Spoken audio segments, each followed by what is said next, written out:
yang layak dipuji dan disembah. Terima kasih Tuhan, kasih-Mu yang tidak terbatas, kuasa-Mu yang tidak terbatas. Oleh karena itu kami percaya hadirat-Mu ada di tempat kami, ada bersama-sama dengan kami. Ketika kami dengar firman, kami percaya sesuatu terjadi. Kami dikuatkan, kami disembuhkan, iman kami dibangkitkan. Terima kasih Tuhan, terima kasih. Kami mau belajar dari firman-Mu, karena firman-Mu itu adalah kebenaran yang hidup, yang akan membangkitkan roh kami. Berbicaralah pada sore hari ini Tuhan, kami siap untuk mendengarkan. Terima kasih Bapa. Haleluya. Kami sudah berdoa di dalam nama Yesus. Amin. Pujilah nama Tuhan. Terima kasih untuk singers, singers yang sudah membimbing kita. Pujilah nama Tuhan. Selamat sore Bapak Ibu Saudara yang dikasihi Tuhan yang ada di tempat ini. Demikian juga yang menyaksikan melalui streaming dari rumah. Sebelumnya saya bersyukur dan terima kasih karena Ibu Gembala memberikan kesempatan buat saya ada di tempat ini. Dan kita tahu bahwa di bulan Desember ini di mana-mana kita sedang merayakan masa raya Natal. Saya teringat kalau di kampung saya berasal dari Sulawesi Utara, khususnya di Manado. Kalau namanya bulan sudah berbunyi ber, Agustus, September, Oktober, November, Desember, semua toko sudah menjual ornamen Natal. Dan sekarang ini kita sudah di bulan Desember, hari yang ke-11, kita semua umat Kristen sedang merayakan masa raya Natal. Oleh sebab itu, tidak salahnya kalau pada sore hari ini saya akan mengambil tema yaitu terima sukacita Natal. Saya percaya Natal itu sebetulnya bukan saja kita merayakan pada waktu-waktu momen tertentu di hari Natal, tetapi kapanpun, dimanapun, sukacita Natal itu tetap ada di dalam hati kita. Amin, saudaraku.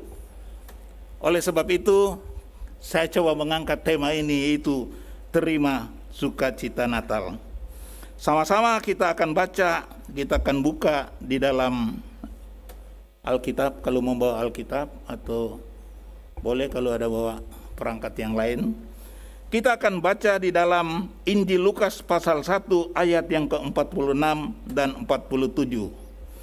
Injil Lukas pasal 1 ayat yang ke-46 dan 47. Demikian firman Tuhan. Lalu kata Maria, jiwaku memuliakan Tuhan dan hatiku bergembira karena Allah juru selamatku. Puji nama Tuhan.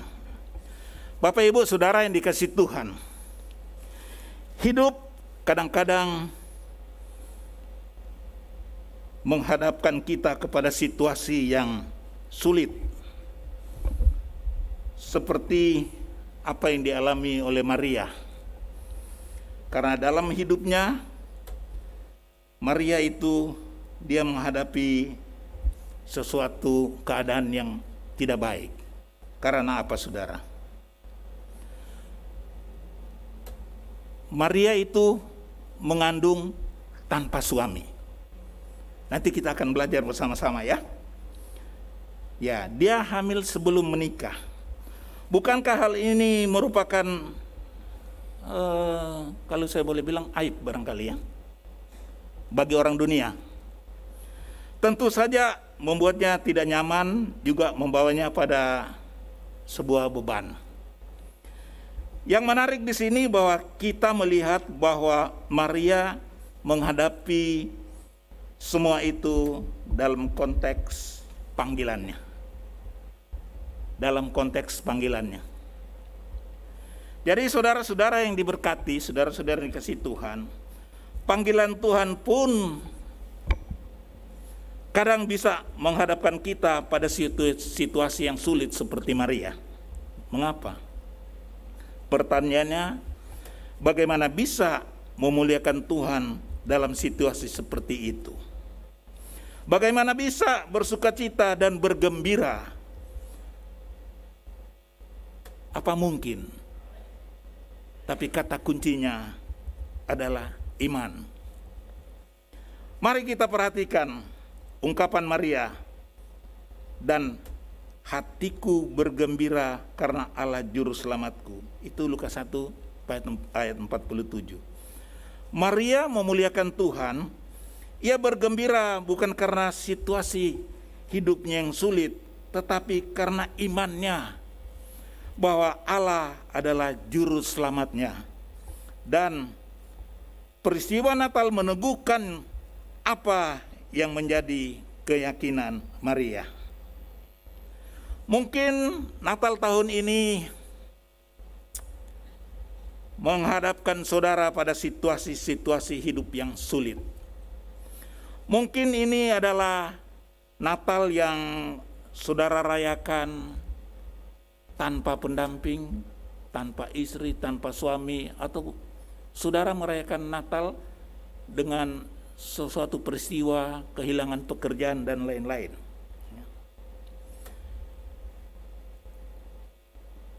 Bapak, Ibu, saudara yang dikasihi Tuhan, memang terkadang hidup seperti itu jangan sampai merampas sukacita kita.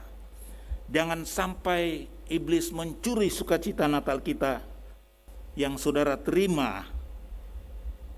Dengan peristiwa Natal, kita meyakinkan bahwa Allah adalah juru selamat kita. Ia adalah Allah Immanuel, kita harus percaya itu. Allah yang menyertai kita, Allah Immanuel yang selalu mengerti akan pergumulan kita, yang menjadi jawaban dalam setiap persoalan kita, setiap persoalan di dalam kehidupan kita. Itulah Allah kita, Allah Immanuel. Oleh karena itu, Bapak, Ibu, saudara yang dikasihi Tuhan, mari kita tetap memuliakan Tuhan dan bergembira, bersukacita karena Allah adalah juru selamat kita. Bawalah berita sukacita itu kepada siapapun yang sedang menghadapi masalah dalam pergumulan hidup. Kita bawa sukacita Natal itu, kita beritahukan bahwa Sang Juru Selamat datang ke dunia untuk menyelamatkan kita. Itu tugas saudara dan saya sebagai orang-orang yang percaya. Apa yang disebut dengan the glory of the Lord is our strength. Sukacita yang daripada Allah, itulah kekuatan kita. Kita harus strength, ya. Dikatakan dalam firman Allah, yaitu dalam Yohanes 15 ayat 10 sampai 11 berbunyi demikian. Jikalau kamu menuruti perintahku, kamu akan tinggal di dalam kasihku. Seperti aku menuruti perintah Bapakku dan tinggal di dalam kasihnya. Ayat yang ke-11, semuanya itu kukatakan kepadamu, supaya sukacitaku ada di dalam kamu dan sukacitamu menjadi penuh. Ayat ini menuliskan bahwa sukacita kita, umat Tuhan itu terletak kepada hati yang mau menuruti perintahnya. Tergantung hati yang mau menuruti perintahnya. Sukacita Tuhan akan penuh di hati kita jika kita mau taat kepada firman Tuhan, yaitu firman yang hidup yang kita sedang pelajari hari ini. Betapa sukacita Allah memenuhi hati setiap kita jika kita tinggal tetap terkoneksi dengannya. Sejauh mana Tuhan ada di dalam hati saudara, sejauh mana Tuhan hadir dalam hidup saudara, itulah yang menentukan sukacita Natal. Itulah yang menentukan sukacita Natal yang sedang kita rayakan di akhir-akhir ini. Sukacita Natal yang hadir dan memenuhi setiap kehidupan kita. Oleh sebab itu, Bapak Ibu Saudara yang dikasihi Tuhan, kalau kita melihat dari konteks firman Allah, bahwa ketika berita Natal itu datang kepada Maria, secara logika itu sebenarnya merupakan sesuatu beban. Ini sebenarnya secara manusia adalah sesuatu beban di dalam kehidupan Maria, sebab dia akan menghadapi suatu resiko yang besar pada saat itu. Tetapi dengan bahasa iman yang Maria pakai, bahwa jiwaku memuliakan Tuhan dan hatiku bergembira, itulah perkataan iman yang disampaikan oleh Maria. Karena Allah Juru Selamat, dia percaya kepada keputusan Allah dan tetap bersukacita mengerjakan kehendak Allah atas dirinya. Sekali lagi, respon Maria adalah hatiku bergembira karena Allah Juru Selamatku.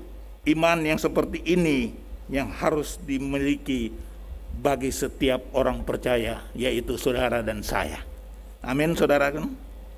Kalau kita melihat apa yang disampaikan oleh Maria di sana, bahwa sekalipun di tengah keadaan yang tidak menentu, ada risiko besar yang akan dihadapinya, tetapi dia mengaminkan firman Allah, bahwa ketika dia berjumpa dengan Tuhan, ada satu kesukaan besar, ada satu sukacita besar, kegembiraan besar yang akan dia dapatkan.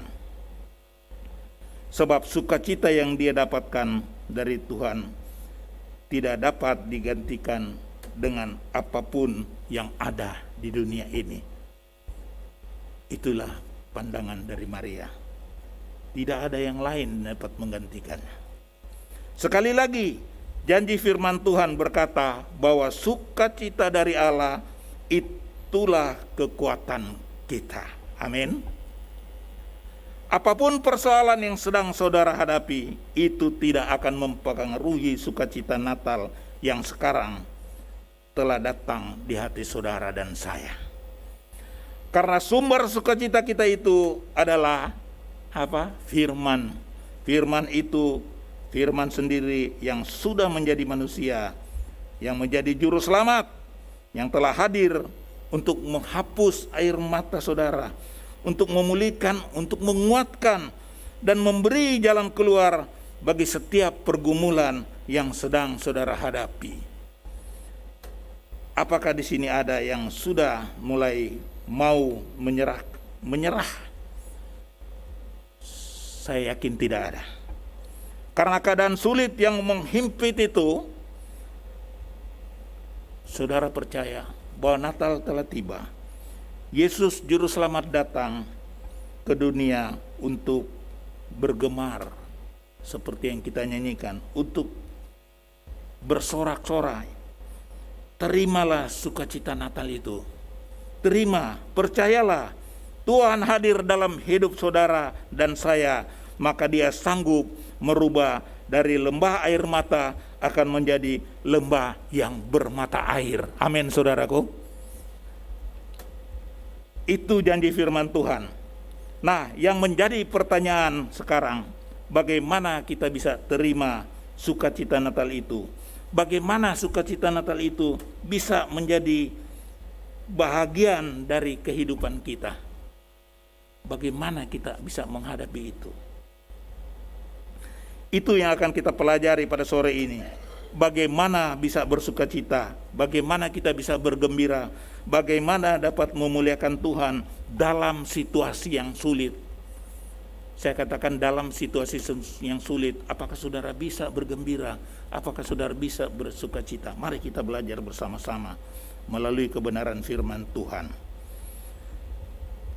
Bapak, Ibu, Saudara yang dikasihi Tuhan, untuk terima sukacita Natal itu, yang pertama kita lakukan adalah kita lihat dari pasal yang kedua ayat 18, demikian bunyi firman Tuhan.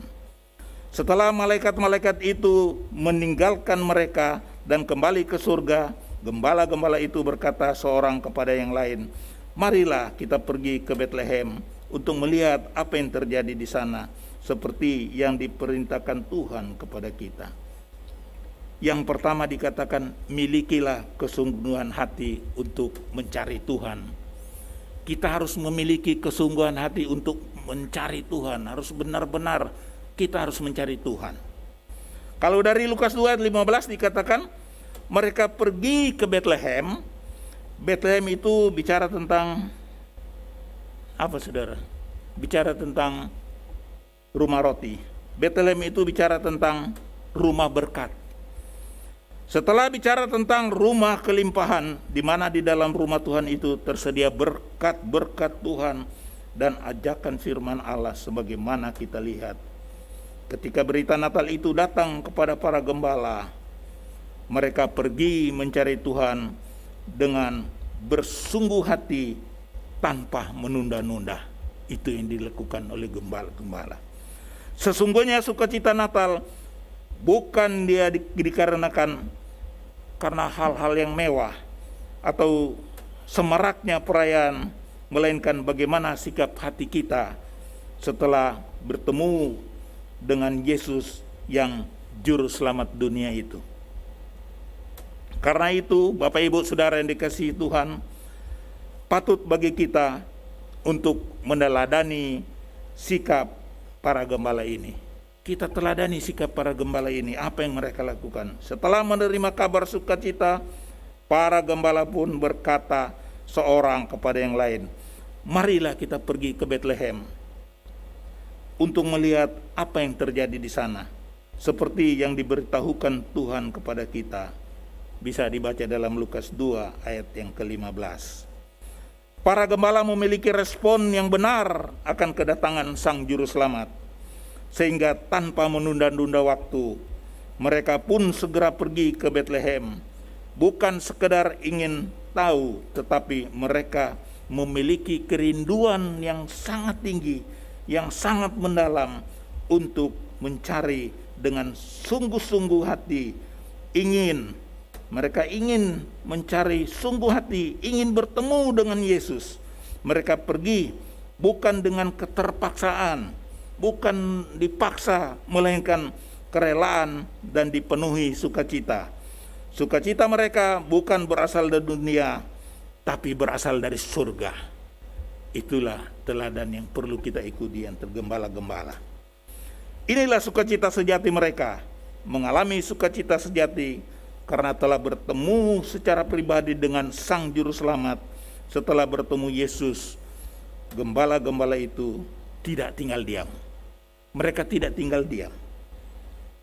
Sukacita yang mereka peroleh tidak mereka nikmati sendiri, tetapi mereka bagikan kepada orang lain yang membutuhkan. Dikatakan dalam ayat 17, ketika mereka melihatnya, mereka memberitahukan apa yang telah dikatakan kepada mereka tentang hal itu, tentang anak itu. Jadi mereka membagikan semua itu. Respon gembala-gembala sungguh luar biasa. Ketika berjumpa dengan Sang Juru Selamat, mereka bersukacita dan pergi menyiarkan di gunung-gunung dan di mana saja tentang sukacita Natal itu yang sudah mereka terima. Haleluya. Bapak Ibu Saudara yang dikasihi Tuhan, inilah yang Tuhan kehendaki bagi kita yang menjadi saksi-saksinya. Di tengah-tengah dunia ini, kita tidak boleh tinggal diam. Kita harus bersaksi, kita harus memberitahukan kabar baik. Bersaksi tentang Yesus, Sang Juru Selamat, supaya orang-orang yang belum mengenal Dia akan datang dan dapat mengakui bahwa Yesus adalah Juru Selamat mereka. Untuk bersaksi dan memberitakan Injil tidak harus menjadi pendeta, tidak harus menjadi pengkhotbah atau masuk sekolah teologi terlebih dahulu. Apapun pekerjaan dan profesi kita, dimanapun dan kapanpun waktunya, kita bisa menjadi saksi-saksi Kristus. Amin. Kesaksian yang efektif adalah melalui kehidupan kita. melalui gaya hidup kita, kita bisa bersaksi. Kita bisa memperlihatkan bahwa inilah kita sebagai pengikut-pengikut Kristus yang setia. Biarlah apa yang kita sampaikan boleh menjadi berkat bagi orang-orang yang di sekitar kita. Sayang sekali apabila ada orang Kristen yang tidak bisa menjadi berkat, malahan sebaliknya menjadi batu sandungan bagi orang-orang oleh karena perbuatan mereka yang tidak jauh berbeda dengan orang-orang dunia. Sayang sekali. Kita sebagai anak-anak Tuhan, orang-orang percaya, kita lakukan ini. Mari kita bersaksi. Dimanapun kita berada, kita harus bersaksi. Nama Tuhan ditinggikan, dimuliakan. Ketika orang majus mencari Tuhan, berjumpa dengan Tuhan, ada sukacita yang firman Tuhan katakan yang dialami oleh orang-orang majus di sana. Sehingga di dalam Injil Matius pasal yang kedua, ayat yang ke-12 dikatakan, ketika mereka berjumpa dengan Tuhan, hasil apa yang mereka dapatkan? Mari kita lihat Matius 2 ayat 12. Berbunyi demikian. Dan karena diperingatkan dalam mimpi supaya jangan kembali kepada Herodes, maka pulanglah mereka ke negerinya melalui jalan lain. Bapak Ibu Saudara yang dikasihi Tuhan, orang yang mengalami perjumpaan dengan Tuhan pasti ada jalan keluar. Pasti ada jalan keluar yang Tuhan berikan bagi mereka orang-orang yang mau tunduk kepada perintah-perintah Tuhan. Perjumpaan dengan Tuhan adalah satu keselamatan dan kehidupan. Orang Majus mengalami mencari Tuhan dengan kesungguhan hati, maka ada jalan Tuhan berikan kepada mereka. Bagi orang Majus ini ada kehidupan bagi mereka pada saat mereka dijauhkan dari kebinasaan, dijauhkan dari kemarahan Herodes pada saat itu. Begitupun dengan kita, saudara-saudara, sebagai umat Tuhan. Berapa banyak dengan orang yang di luar sana mereka menjalani hidup mereka dengan kekuatan mereka sendiri. Ada banyak orang-orang di luar sana yang harus mengakhiri hidup mereka dengan naas. Kenapa? Karena mereka memakai pikiran mereka sendiri. Mereka tidak mencari Tuhan.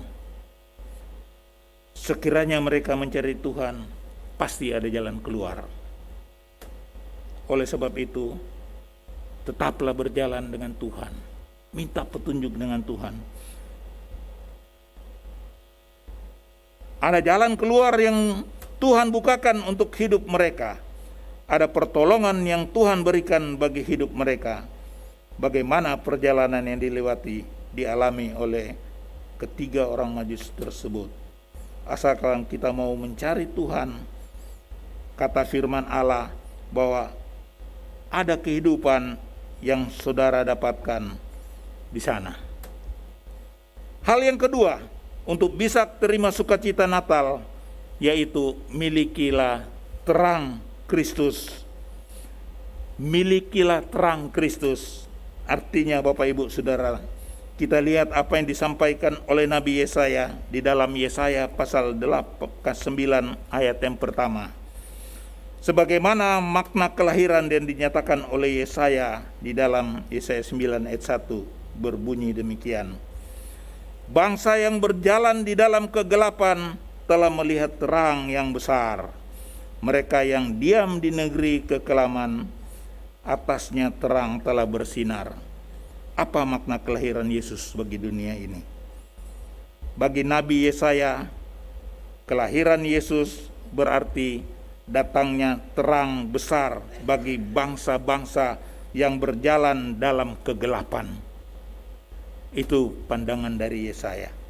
Pada waktu itu bangsa Israel sedang berada di ambang yang kehancuran karena mereka dibawa penaklukan Raja Asyur sebagai akibat dari dosa mereka sendiri, sehingga mereka berada di bawah Raja Asyur. Kegelapan melambangkan kejahatan, dosa, hukuman, kesukaran, ketidakpastian, dan kematian. Sebaliknya, terang sebagai lambang kehidupan kekal, keselamatan, pengampunan, sukacita, kebenaran, dan segala sesuatu yang baik. Inilah yang dianugerahkan Tuhan, dikatakan atasnya terang telah bersinar. Terang adalah keselamatan sempurna dari Allah melalui pribadi Yesus Kristus. Kini keselamatan sejati telah diberikan kepada kita lewat peristiwa Natal yang sedang kita alami ini. Di dalam diri Yesus, Allah telah melakukan tindakan penyelamatan yang konkret.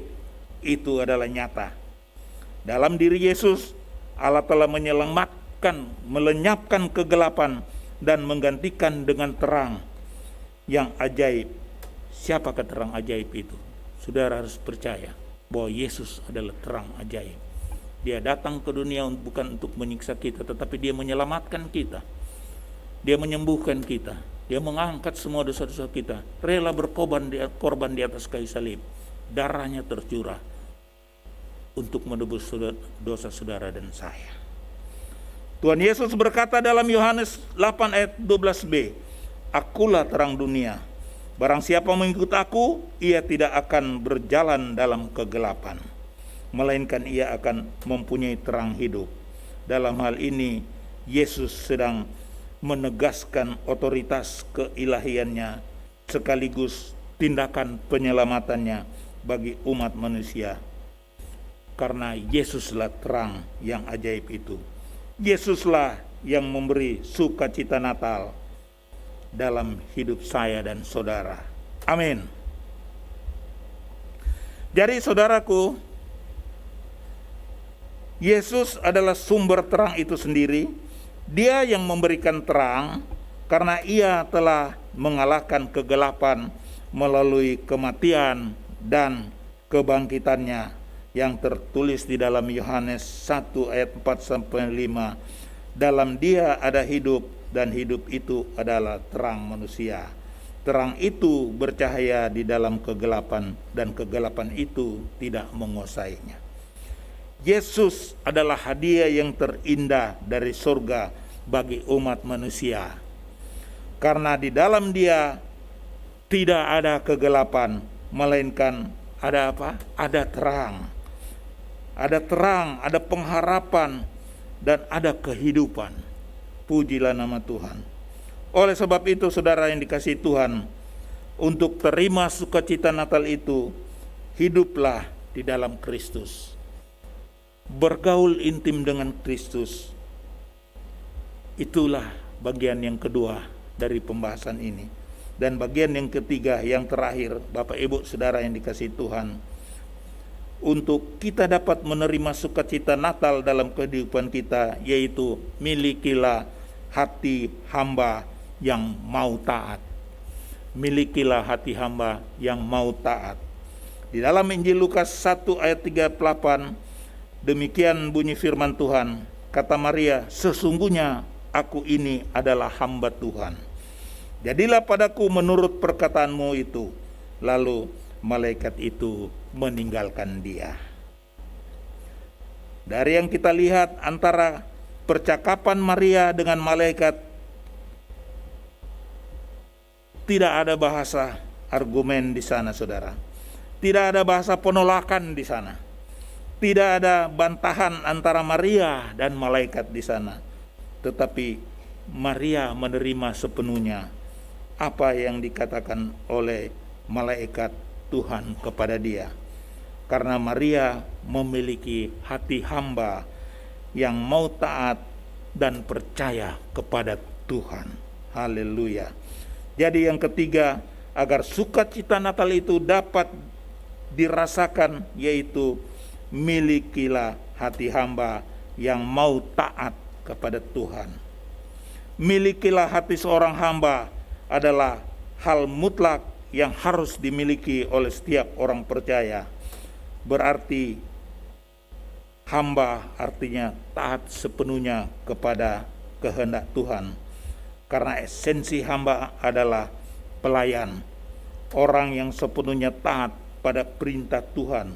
Jadi hati hamba dan ketaatan adalah dua hal yang tidak dapat dipisahkan. Suatu ketika Maria menerima pesan dari Tuhan melalui malaikat Jibril bahwa ia akan mengandung seorang bayi seperti tertulis di dalam Lukas 31 ayat 34. Sesungguhnya engkau akan mengandung dan akan melahirkan seorang anak laki-laki, dan hendaklah engkau menamai dia Yesus. Setelah mendengar perkataan itu, berkatalah Maria kepada malaikat itu, bagaimana hal itu mungkin terjadi? Karena aku ini belum bersuami. Bapak Ibu Saudara yang dikasihi Tuhan, apa yang dipertanyakan Maria adalah hal yang wajar. Wajar dia bertanya itu. Secara logika, mana mungkin ia bisa mengandung karena ia belum bersuami. Apa kata orang nanti? Ia pasti akan menjadi bahan pergunjingan banyak orang dan dipandang rendah.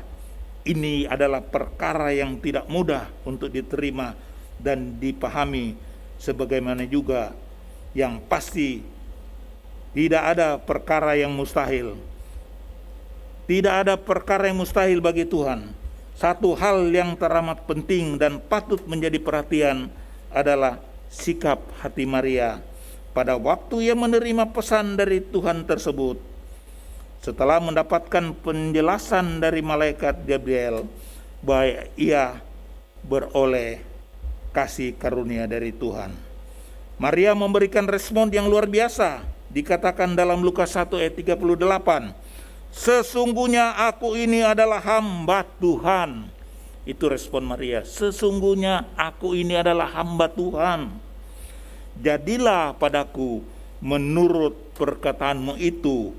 Lalu malaikat itu meninggalkan dia. Yang dimaksud malaikat itu meninggalkan Maria. Inilah ketaatan yang sesungguhnya, ketaatan tanpa disertai persungutan dan perbantahan. Bapak Ibu Saudara yang dikasihi Tuhan, banyak orang Kristen seringkali melakukan tawar-menawar dengan Tuhan, berusaha menghindari, disertai dengan berbagai dalih atau alasan untuk tidak taat kepada Tuhan.